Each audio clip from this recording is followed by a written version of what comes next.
नमस्कार, मैं हूं बालकृष्ण थारेजा। आप देख रहे हैं डेली लाइव। आइए शुरुआत करते हैं आज के मुख्य समाचारों की। जिला मुख्यालय तथा आसपास के क्षेत्रों में श्रद्धापूर्वक मनाया गया गुरु नानक देव जी का प्रकाश पर्व। 12 नवंबर को आयोजित होने वाली राष्ट्रीय लोक अदालत के प्रचार प्रसार के लिए जंक्शन में निकाली गई मैराथन रैली। वैश्विक समाज के सदस्यों ने समस्याओं के समाधान की मांग को लेकर जिला कलेक्टर को सौंपा ज्ञापन। राजस्थान रोडवेज कर्मचारी संयुक्त मोर्चा की बैठक में जयपुर महारैली में भाग लेने का लिया गया निर्णय। बायोकेमिकल फैक्ट्री को बंद करवाए जाने की मांग को लेकर गांव भाबुवाली के ढाणी के ग्रामीणों ने जिला कलेक्टर को सौंपा ज्ञापन। और अब समाचार विस्तार से। जिला मुख्यालय तथा आसपास के क्षेत्रों में गुरु नानक देव जी का प्रकाश पर्व श्रद्धा और उल्लास के साथ मनाया गया। जंक्शन एवं टाउन स्थित गुरुद्वारा श्री गुरु सिंह सभा में श्री गुरु नानक देव जी के प्रकाश दिहाड़े के उपलक्ष्य में मंगलवार को समागम का आयोजन किया गया। इससे पहले सुबह श्री अखंड पाठ के भोग डाले गए। इसके पश्चात खुले दीवान सजाए गए। इसमें कथावाचकों ने गुरु नानक देव जी महाराज के प्रकाश पर्व पर उनके उपदेशों को याद दिलाते हुए इतिहास का वर्णन किया। गुरुद्वारा प्रधान इंद्र सिंह ने बताया कि श्री गुरु नानक देव जी के प्रकाशोत्सव के उपलक्ष्य में सोमवार को टाउन शहर में नगर कीर्तन निकाला गया। मंगलवार को जंक्शन व टाउन दोनों स्थानों पर गुरुद्वारा सिंह सभा में आयोजित समागम में रागी ढाडी जत्थों ने गुरु की वाणी का बखान किया। समागम की समाप्ति क्षेत्र की सुख समृद्धि व खुशहाली की अरदास के साथ की गई। इस दौरान गुरु का लंगर अटूट बरताया गया। इस मौके पर राजेंद्र सिंह, सुलक्षण सिंह, प्यारा सिंह, भगत सिंह, बूटा सिंह, हैप्पी कपूर, गुरदर्शन सिंह, गुरपाल सिंह सहित कई सेवादार मौजूद रहे। आम संगतां नूं उपदेश संतां महापुरुषां सज्जनां वल्लों भी कीता जांदा है। अमृत वेले नूं धੰन गुरु नानक देव महाराज जी ने बड़ी तवज्जो बख्शी है ते किरपा करके ध्यान देना कि धन गुरु नानक देव महाराज धरती ते जोत प्रगट की, क्योंकि जिहड़े शब्द नूं जिहड़ी जोत नूं वो लैके आई है वो जोत गुरु नानक देव महाराज जी आप ही लिखते हैं। 550 साल 555 साल हो गए जो सिख ढोलकियां पकड़ते हैं ते सतगुरु नानक प्रगटिया, सतगुरु नानक प्रगटिया, सतगुरु नानक प्रगटिया बड़ा उच्चे शब्द गाउन करते हैं। पर प्यारिया पर तेरे खिरते दे विच गुरु नानक नहीं आए। अज सिखां दे पहले पातशाह गुरु नानक देव जी का अवतार दिहाड़ा गुरपुरब यानी जन्मदिन है, तो जो सारी दुनिया दे विच मनाया जा रहा है। इस तरह ही हनुमानगढ़ गुरुद्वारा सिंह सभा जंक्शन और गुरुद्वारा सिंह सभा टाउन दे विच जो है बहुत संगतां श्रद्धा दे नाल अमृत वेले तो लैके हुण तक लाइन नहीं टुटी। और इस तरह ही 10 बजे तो लैके लंगर स्टार्ट होया, जो हुण तक संगतां दीयां बहुत लंबियां लाइनां लगियां होईयां। लोकां ठाठा मारदा, लोकां च उत्साह है, इकट्ठ है, प्यार है। तो संगतां जो है उन्हां दे हाजरियां लवाउण वास्ते बहुत ज़्यादा उतावलियां। तो सारे पूरे देशां विदेशां दे विच हर किसी नूं, हर जाति नूं जो गुरु नानक देव जी के सिखां दे ही नहीं पूरी मानवता उन्हां नूं मनदी है, पूरी मानवता दे गुरु हैं। तो उन्हां दे जन्मदिन दीयां सारियां संगतां नूं बहुत बहुत कोट लख लख बधाइयां होण। 12 नवंबर को आयोजित होने वाली राष्ट्रीय लोक अदालत के प्रचार प्रसार के लिए मंगलवार को जिला मुख्यालय पर मिनी मैराथन का आयोजन किया गया। आगामी 12 नवंबर को आयोजित होने वाली इस साल की अंतिम राष्ट्रीय लोक अदालत के प्रचार प्रसार के लिए मंगलवार को जिला मुख्यालय पर मिनी मैराथन का आयोजन किया गया। मिनी मैराथन को न्यायालय परिसर से जिला विधिक सेवा प्राधिकरण सचिव श्रीमती संदीप कौर, जिला परिषद सीईओ अशोक असीजा, एडीएम प्रतिभा देवेटिया व डीएसपी रमेश माचरा की ओर से हरी झंडी दिखाकर रवाना किया गया। इस मौके पर बार संघ अध्यक्ष मनजिंदर सिंह लेगा, जिला शिक्षा अधिकारी हंसराज जाजेवाल सहित न्यायिक, प्रशासनिक व पुलिस अधिकारी मौजूद रहे। मिनी मैराथन में छात्र छात्राओं, न्यायिक, पुलिस व प्रशासनिक अधिकारियों, कर्मचारियों ने हिस्सा लिया। इस मौके पर जिला विधिक सेवा प्राधिकरण सचिव श्रीमती संदीप कौर ने बताया कि रालसा के निर्देशानुसार 12 नवंबर को राष्ट्रीय लोक अदालत का आयोजन किया जा रहा है। यह इस वर्ष की आखिरी लोक अदालत है। लोक अदालत के प्रचार प्रसार के लिए मंगलवार को जिला मुख्यालय पर न्यायिक, प्रशासनिक और पुलिस के सहयोग से मिनी मैराथन का आयोजन किया गया। उन्होंने बताया कि साल में 4 बार राष्ट्रीय लोक अदालत का आयोजन किया जाता है। इसकी वजह न्यायालयों में भारी संख्या में केसों का लंबित होना है। पूरे देश में करीब 5 करोड़ केस लंबित हैं। पेंडेंसी को कम करने के लिए राष्ट्रीय लोक अदालत के माध्यम से अधिकतम केसों का निस्तारण करने का प्रयास किया जा रहा है ताकि न्यायालयों पर भार कम हो। इस मिनी मैराथन के जरिए भी यही प्रचार प्रसार किया जा रहा है कि लोग केसों में लंबित अपने राजीनामा योग्य प्रकरणों को राष्ट्रीय लोक अदालत में रखकर आपसी सहमति से निपटाएं। उन्होंने कहा कि हमारे समाज का एक ऐसा वर्ग है जिसके लिए आजीविका के साधन जुटा पाना बहुत मुश्किल है, पर मुकदमेबाजी की वजह से उनकी आर्थिक हालात और ज्यादा खराब हो रही है। प्राधिकरण का लक्ष्य भी ऐसे वर्ग की तरफ है कि उन्हें मुकदमेबाजी से बाहर लाया जाए। वैसे भी मुकदमेबाजी से समाज में सौहार्दपूर्ण माहौल खराब होता है, इसलिए इस मिनी मैराथन के माध्यम से प्रचार प्रसार किया गया है कि लोग अपने राजीनामा योग्य प्रकरणों का निस्तारण करवाने के लिए आगे आएं। बार संघ अध्यक्ष मंजिंदर सिंह लगा ने कहा कि 12 नवंबर को आयोजित होने वाली राष्ट्रीय लोक अदालत में बार संघ के अधिवक्ता अधिकाधिक प्रकरणों में पक्षकारों का राजीनामा से निस्तारण करवाने का प्रयास करेंगे। ज्यादा से ज्यादा लोगों को न्याय प्रदान हो, इसके लिए बार संघ के अधिवक्ता प्रयासरत रहेंगे। उन्होंने कहा कि राजीनामा बेहतर व्यवस्था है, इसके जरिए लोगों का आपसी विवाद हमेशा के लिए समाप्त हो जाता है। और माननीय रालसा के निर्देशानुसार 12 नवंबर को राष्ट्रीय लोक अदालत का आयोजन किया जा रहा है। ये इस वर्ष की आखिरी लोक अदालत है। लोक अदालत के प्रचार प्रसार हेतु आज जुडिशरी, पुलिस और प्रशासन के सहयोग से मिनी मैराथन आयोजित की जा रही है, जिसकी फ्लैगिंग ऑफ अभी हुई है। साल में 4 बार राष्ट्रीय लोक अदालत का आयोजन किया जाता है। इसकी वजह ये है कि हमारे कोर्ट्स में कंजेशन हो रखा है। तकरीबन 5 करोड़ के करीब केसेस पूरे देश में आज की डेट में लंबित हैं। तो हमारा ये प्रयास है कि ये जो सिस्टम की क्लॉगिंग हो रखी है, इसको राष्ट्रीय लोक अदालत के माध्यम से मैक्सिमम केसेस का डिस्पोजल करते हुए डी-क्लॉग किया जाए। आज की मिनी मैराथन का भी यही मकसद है, लोगों में प्रचार प्रसार हो राष्ट्रीय लोक अदालत का। हमारे समाज का एक ऐसा वर्ग है जिसके लिए आजीविका के साधन जुटा पाना बहुत मुश्किल है, पर मुकदमेबाजी की वजह से उनकी आर्थिक हालत जो है वो बहुत ख़राब हो रही है और बद से बदतर होती जा रही है।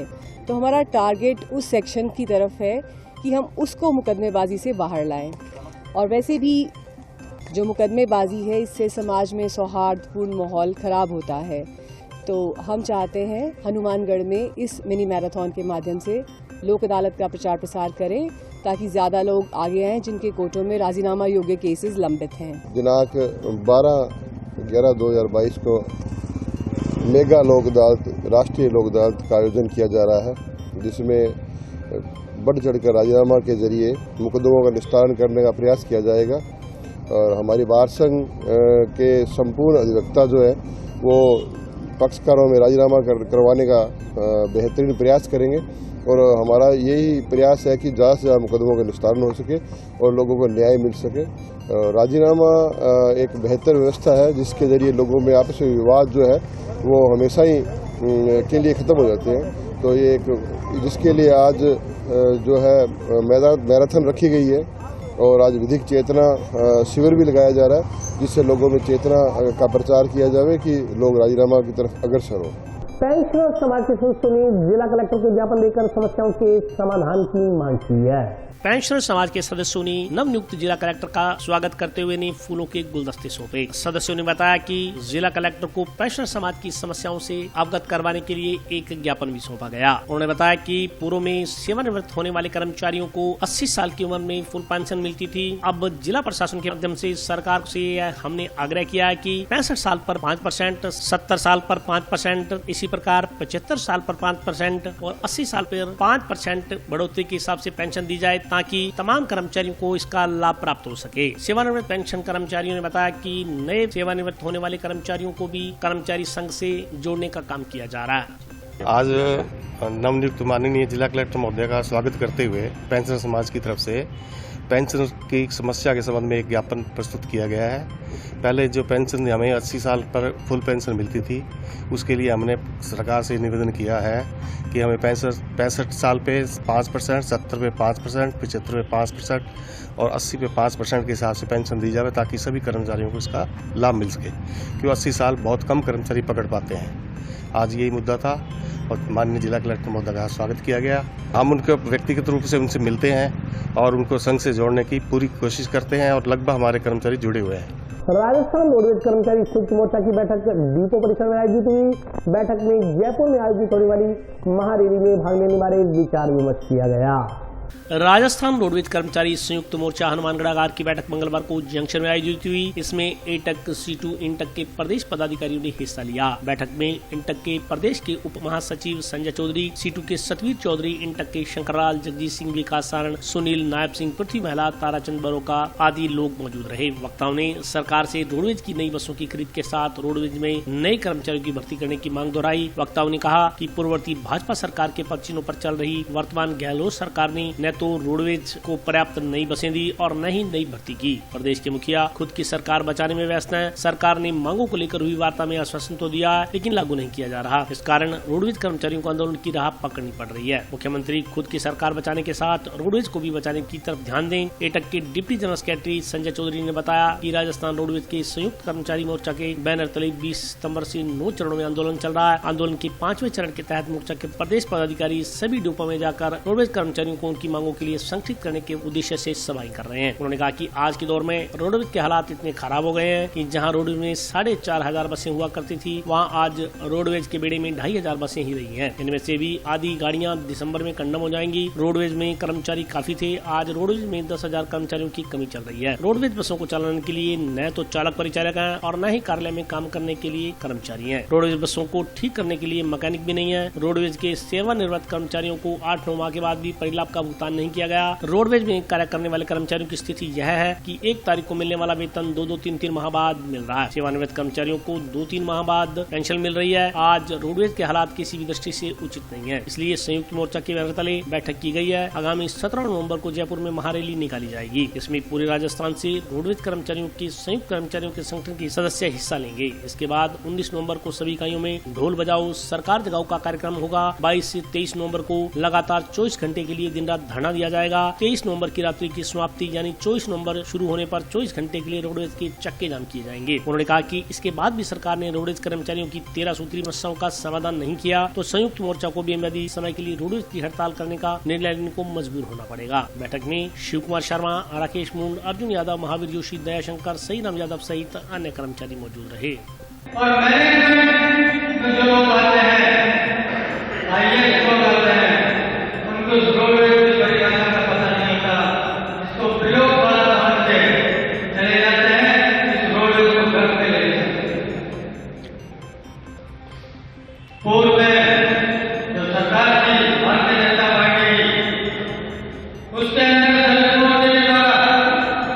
लगातार आंदोलन किए, लास्ट तक जिंदगी की हड़ताल हुई। उसके बाद में आजाद नहीं चलाते साथियों और हमें अपने आंदोलन को स्थगित करना पड़ा। हमारे राजस्थान रोडवेज के अंदर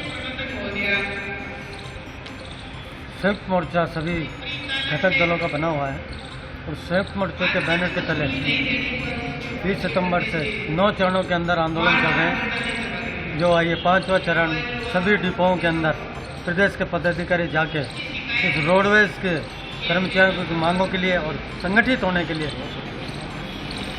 सभाएं कर रहे हैं। हमारे रोडवेज के हालात तो आपके मीडिया के द्वारा बताना चाहते हैं, इतने हालात हैं खराब हो गए आज के दौर में कि जहाँ पर रोडवेज के अंदर 4,500 बसें हुआ करती थी और रोडवेज के अंदर 2,500 पेड़े के अंदर बसें, जहाँ पर कर्मचारियाँ बहुत हुआ करते थे और रोडवेज के अंदर 10,000 कर्मचारियों की आवश्यकता है रोडवेज को चलाने के लिए। ड्राइवर, कंडक्टर, ऑफिस में काम करने के लिए बाबू नहीं, गाड़ियों को ठीक करने के लिए मैकेनिक नहीं है। और रोडवेज के कर्मचारी, सेवानिवृत्त कर्मचारी जिनको आज 8-8, 9-9 महीने हो गए, उनको उनके जो रिटायरमेंट के बाद में परिलाभ मिलना चाहिए, जो भुगतान होना चाहिए, जो उनके सपने होते हैं कि रिटायरमेंट के बाद, भुगतान के बाद ये अपने परिवार का काम करेंगे, वो आज तक भुगतान नहीं हो रहा। 8-8, 9-9 महीने रोडवेज के वर्किंग कर्मचारियों की स्थिति यह है कि उनको जो 1 तारीख को वेतन मिलना चाहिए, जो 2-2, 3-3 महीने में वेतन मिल रहा है। संयुक्त कर्मचारियों को जो पेंशन मिलनी चाहिए उनको 2-2, 3-3 महीने में पेंशन मिल रही है। हालात रोडवेज के ठीक नहीं है। इसलिए आज संयुक्त मोर्चे के बैनर के तले आज हनुमानगढ़ के अंदर हमने यहाँ पर एक मीटिंग की गई है और 17 तारीख को जो जयपुर के अंदर एक महारैली होगी, जिसमें पूरे राजस्थान रोडवेज के संयुक्त कर्मचारी के सभी संगठनों के साथ ही आकर एक सिंधी कैंप से एक बहुत बड़ी रैली के रूप में प्रदर्शन करेगी। उसके बाद अगले 19 तारीख को सभी इकाइयों के अंदर ढोल बजाओ और सरकार जगाओ का प्रोग्राम है। फिर 22 और 23 नवंबर के अंदर 24 घंटे के लिए लगातार 2 दिन के लिए लगातार 22-23 को लगातार दिन रात के धरने दिए जाएंगे। और जहां 23 तारीख को रात को 12 होने के बाद जहां 24 तारीख की तारीख चालू होती है, 24 तारीख को सुबह से रोडवेज के अंदर हाल फिलहाल एक 24 घंटे के लिए रोडवेज का चक्का जाम रहेगा। और सरकार अगर नहीं मानी और स्विफ्ट मोर्चा ने फैसला लिया कि सरकारें नहीं मान रही है तो ये चक्का जाम की हड़ताल अनिश्चित काल के लिए हो सकती है।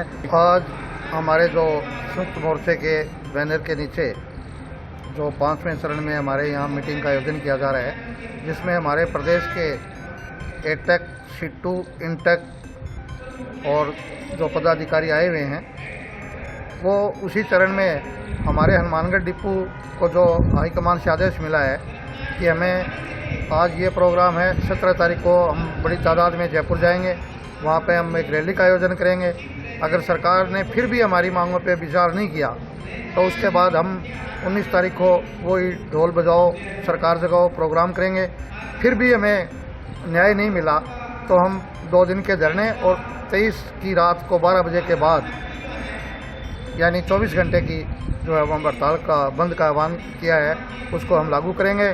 फिर भी सरकार नहीं मानी तो वो 1 दिन की हड़ताल को अनिश्चितकालीन भी हड़ताल घोषित कर सकते हैं, कर्मचारी कर सकते हैं। इसके लिए हम सरकार से निवेदन करते हैं कि तुरंत हमारी मांगों पे गौर करें, कर्मचारियों की जो समस्याएं हैं जो वो उनका सोल्व करें और बसें खरीदें, नई गाड़ियां लेंगे तो लोगों को रोज़गार मिलेगा। गाड़ियां रोडवेज के पास लगभग दिसंबर तक जो है वो 1500 गाड़ी कंडम हो जाएगी और 1500 के लगभग गाड़ियां बचेगी जो सिर्फ नामात्र है। इसलिए हम हमारा रोडवेज हनुमानगढ़ डिपो पूर्णतया जो भी हमें आदेश मिलेगा हमारे स्टेट के नेताओं द्वारा उसी के अनुरूप हम कार्य करें। और अभी वक्त ब्रेक का हाजिर होता हूँ छोटे से ब्रेक के बाद।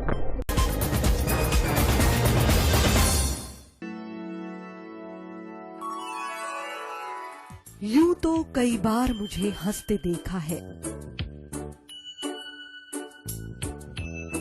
पर ये हंसी कुछ और है। ये गहना मुझ पर जचता है, पर ये महज एक गहना नहीं,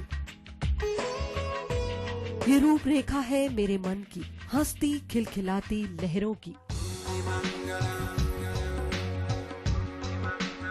जो आतुर थी अब तक मुझ पर सजने को। इसलिए ये गहना ही मेरा सच्चा श्रृंगार है, श्रृंगार है, श्रृंगार है।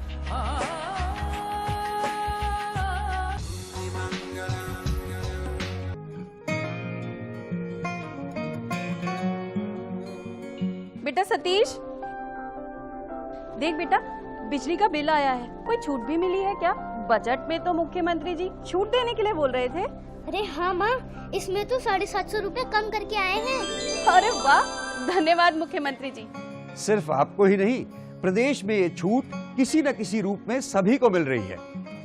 100 यूनिट तक बिजली उपभोग करने वाले उपभोक्ताओं को 50 यूनिट भुगतान तक की छूट, 150 यूनिट तक वाले उपभोक्ताओं को 3 रुपए प्रति यूनिट और 150 से 300 यूनिट तक उपभोग करने वाले उपभोक्ताओं को 2 रुपए प्रति यूनिट की छूट दी जा रही है। याद रहे, बिजली की बचत ही बिजली का उत्पादन है। ब्रेक के बाद स्वागत है। आइए नजर डालते हैं अगले समाचारों पर। जंक्शन धानमंडी में चल रहे बिल्डिंग निर्माण कार्य में घटिया निर्माण सामग्री पूर्ति किए जाने का आरोप लगाते हुए माकपा कार्यकर्ताओं ने निर्माण एजेंसी के खिलाफ कार्रवाई की मांग की है। जंक्शन की धान मंडी में चल रहे बिल्डिंग निर्माण कार्य में घटिया निर्माण सामग्री प्रयुक्त किए जाने का आरोप लगाते हुए माकपा कार्यकर्ता अमीर खान ने निर्माण एजेंसी के खिलाफ कार्रवाई की मांग की है। उन्होंने आरोप लगाया कि जंक्शन धान मंडी बिल्डिंग निर्माण कार्य पिछले 3 महीने से चल रहा है, इसमें लगातार घटिया निर्माण सामग्री प्रयुक्त की जा रही है। उन्होंने कहा कि पेड़ के निर्माण कार्य में पिल्ली ईंटों का उपयोग किया जा रहा है, जिससे निर्माण कार्य की गुणवत्ता अत्यंत घटिया देखी जा सकती है। उन्होंने कहा कि इस संदर्भ में कृषि उपज मंडी समिति और निर्माण एजेंसी के ठेकेदारों के बीच मिलीभगत साफ नजर आ रही है। उन्होंने आरोप लगाया कि इस संदर्भ में कृषि उपज मंडी अधिकारियों को कई बार अवगत करवाया गया, मगर काम को रुकवाना तो दूर, निर्माण कार्य का निरीक्षण करने तक कोई अधिकारी नहीं आया। आमिर खान ने जिला प्रशासन से आग्रह किया कि निर्माण कार्य की गुणवत्ता की जाँच करवाकर दोषी निर्माण एजेंसी संचालकों के खिलाफ कार्रवाई करते हुए काम को बंद करवाया जाए। अभी हमारे जो स्थानीय जो अनाज मंडी के मजदूर है उन्होंने हमारे को फ़ोन किया और हम अभी मौके पर आए हैं और हमने देखा है ये मंडी का जो शायद ये पेड़ का काम चल रहा है करीब 2-3 महीने से और ये जिसके अंदर जो ईंटें लगाई गई है वो बिल्कुल ही घटिया क्वालिटी की ईंट है। 100 में से करीब मेरा मानना है भी 10 ईंट है जो ये ओरिजिनल 1 नंबर ईंट है, बाकी 90% ईंट बिल्कुल ही घटिया क्वालिटी की ईंट है और करीब 2-3 महीने से ये काम चल रहा है। स्थानीय जो मंडी का प्रशासन है उसकी और ठेकेदार की मिली भगत से ये सारा काम चल रहा है और गरीब जनता के पैसे की लूट की जा रही है। हम इस मामले में हमारे जो जिला प्रशासन है हम उनसे उम्मीद करते हैं भी इसकी जांच करवाई जाए और इसके अंदर जो भी दोषी अधिकारी है उसके ऊपर कड़ी से कड़ी कार्रवाई की जाए और उस ठेकेदार का काम बंद करवाया जाए। गांव भांबुवाली ढाणी के ग्रामीणों ने गांव में कथित रूप से अवैध रूप से लगाई जा रही बायो केमिकल फैक्ट्री को बंद करवाए जाने की मांग की है। बिजली विभाग मुर्दाबाद, बिजली विभाग मुर्दाबाद। गांव भांबुवाली ढाणी के ग्रामीणों ने अंबेडकर जन जागृति मंच के बैनर तले जिला कलेक्टर को ज्ञापन देकर गांव में अवैध रूप से लगाई जा रही बायो फैक्ट्री को बंद करने की मांग की है। ज्ञापन देने आए ग्रामीणों ने कहा कि विद्युत विभाग द्वारा गांव में अवैध बायो फैक्ट्री को विद्युत कनेक्शन दिया जा रहा है। इस संदर्भ में ग्रामीणों द्वारा अदालत में अपील की गई थी। अदालत ने ग्रामीणों की समस्याओं को सुनते हुए मामले पर स्टे दिया था। ग्रामीणों ने आरोप लगाया कि मामले पर अदालत द्वारा स्थगन आदेश देने के बावजूद विद्युत विभाग के जयन ने अदालत के आदेश की अवहेलना करते हुए उक्त फैक्ट्री को रविवार को अवकाश के दिन ही कनेक्शन दे दिया। उन्होंने कहा कि जब मौके पर पहुंचे ग्रामीणों ने इस कनेक्शन दिए जाने का विरोध किया तो विद्युत विभाग के कर्मचारियों ने कहा कि वे फैक्ट्री के लिए पावर कनेक्शन नहीं बल्कि सामान्य कनेक्शन दे रहे हैं। ग्रामीणों ने विद्युत विभाग के कर्मचारियों पर आरोप लगाया कि वे अदालत को गुमराह करने का प्रयास कर रहे हैं। ग्रामीणों ने जिला कलेक्टर को ज्ञापन देकर मामले की जाँच करवा फैक्ट्री को बंद करवाए जाने की मांग की है। हमारी मांग है कि भांबुवाली ढाणी गांव के अंदर जो एक अवैध बायो फैक्ट्री है जो कि घनी आबादी क्षेत्र में है, जिसका अवशिष्ट पदार्थ है, अवशिष्ट गंदा पानी है, वो गलियों में आमतौर पर होता है, जिससे कि गंदी बीमारियां पनपती हैं, जिससे कि जो आम जन पार्टी है, जो आम जनता है, उनको काफ़ी परेशानियां होती हैं। तो हमारी यही मांग है इस फैक्ट्री को घनी आबादी क्षेत्र से अलग किया जाए। और दूसरी बात, कोर्ट के आदेश की धज्जियां उड़ाते हुए जो जयन ने कोर्ट को यह साबित किया था कि यह घरेलू कनेक्शन है और उन्होंने इसे अवैध किया और व्यवसायिक कनेक्शन दिया जा रहा है, जो कि सरासर गलत है। भांबुवाली ढाणी जो यहाँ हनुमानगढ़ जिले का गांव है भांबुवाली ढाणी, जिसके अंदर एक वार्ड नंबर 9 में भांबुवाली ढाणी गांव के वार्ड नंबर 9 में एक बायो फैक्ट्री जो लगी हुई है, उसका अवशिष्ट पदार्थ गलियों में पसरा हुआ है और गंदगी फैली हुई है। तो मोहल्लेवासी ने इसके विरोध में इस पर सटे करते हुए एक एप्लीकेशन कोर्ट में लगाई थी।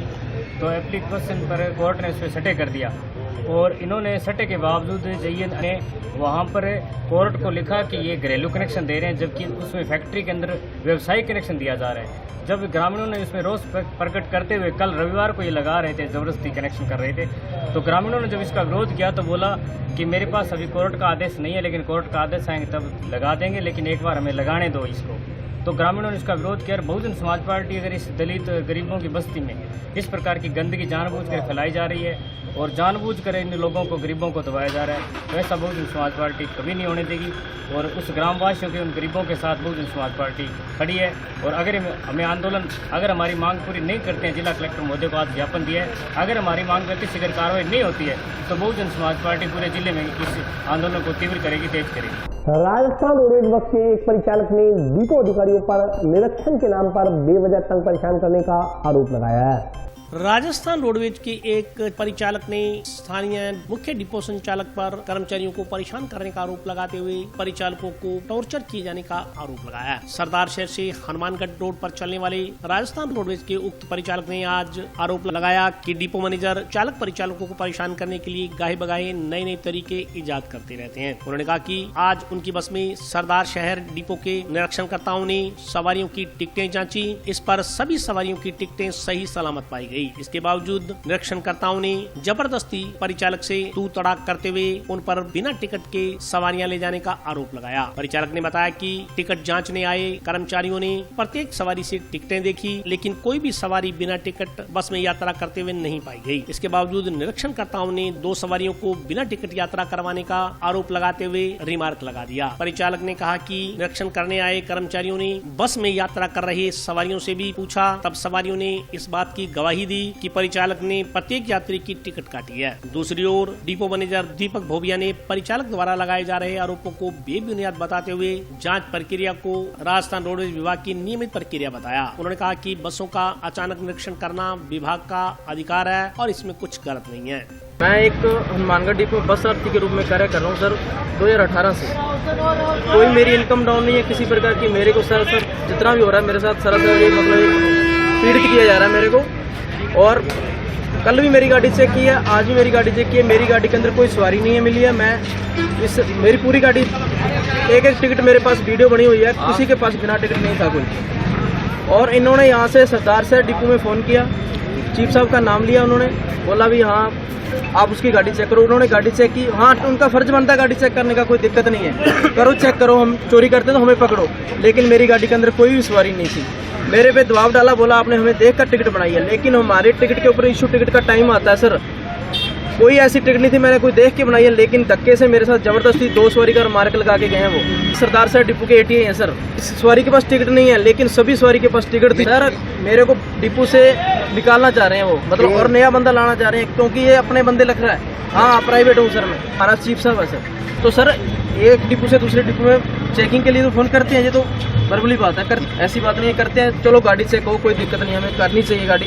कोई मेरी डिक्की के अंदर लगेज नहीं है, कोई मेरे पास सवारी नहीं है। पूनिया जी को चीफ साहब ने फोन किया है, उन्होंने 8:30 सर के अंदर चेकिंग हुई है सर। ये हनुमानगढ़ से जयपुर है सर। ये दोपहर में निकलते 12:45, उधर से 8:15 बजे चलती है सर, 8:15 पे। नहीं सर परमानेंट मैं 1 साल से चल रहा हूँ, 1.25 साल से। रोडवेज की है सर, 1 किलोमीटर पे चलती है सर। ये किलोमीटर मतलब इसका मालिक है सर, कोई बठिंडा का है।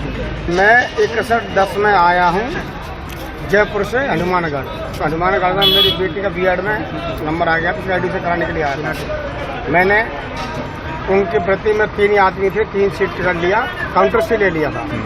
लेकिन मेरी बेटी तो खड़ा होने के बाद शेड्यूल लेट गई। उन्होंने बोला भैया मैं भी साफ हूँ, देख लो कि नहीं बच्चे बना ली। तो मैंने एक एक्स्ट्रा टिकट बनाई, तो बेटी है तो एक एक्स्ट्रा बेटी बना लो। फिर उनके बारे में जो यात्री के प्रति जो उसमें जो खड़े हैं, एक नेट एंड क्लीन गाड़ी थी। जो चेकिंग स्टाफ चढ़े थे, मैं नहीं मालूम कौन भाई थे, पर चेकिंग स्टाफ थे। फिर उनसे बोला कि क्या कि जो गाड़ी एकदम नेट एंड क्लीन मिली उनको।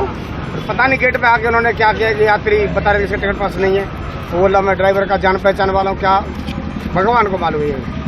उनके प्रति करा था, उनके पास टिकट थी। बोले थे मैं सीकर से आया था, सीकर में सवारियाँ चढ़ी थी ना, सबकी टिकटें काटी, बस के अंदर कोई टिकट नहीं था।